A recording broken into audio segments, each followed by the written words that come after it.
Сайн мэцэн үү математикийн багш хүн бэ. За энэ удаа Cambridge-ийн O level IT шил математикийн 2024 оны paper 1-ийн 5 дугаар дасгалыг бодъё. За дасгал маань юу гэсэн үг f(x) функцийг өнөхөд тодорхойлж өгсөн. f(x) функц 3-т хуваагддаг. f(x) функцийн уламжлал авсан нь мөн x дээр нэмэх нь 3-т хуваагддаг. За тэгвэл a, b гэдэг тогтмол тоонуудыг бид нар олох юм аа. За тэгвэл x дээр нэмэх нь 3-т энэ функц хуваагдж байна гэдэг бол энэ функцэд хасах 3-ыг орлуулахад тийг гарах ёстой гэсэн. Нэгсэндээ энэ нөхөрт энэ үржүүр болон задардаг гэсэн үг. Манай f(x) функц бол юу гэхээр x дээр нэмэх нь 3-ыг үрждэг нэг ямар нэгэн g(x) функцүүд үржүүр бол задардаг. Тэгвэл хасах 3 хуваагдж байгаа бол энэ тийг гарах ёстой гэдгээс хасах 3-ыг орлуулчих бид нар. f(od) нэгсэндээ хасах 3 бол тийг байх ёстой.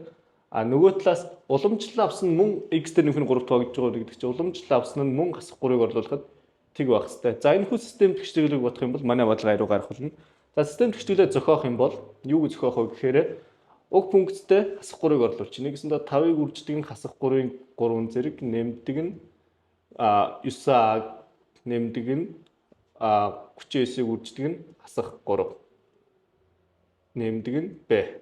Нөгөө талаас юу гэхээр уламжлал авсан нь юу гэхээр 15x квадрат байна. 15-ыг үрждэг нь x квадрат нь хасах 3-ын квадрат.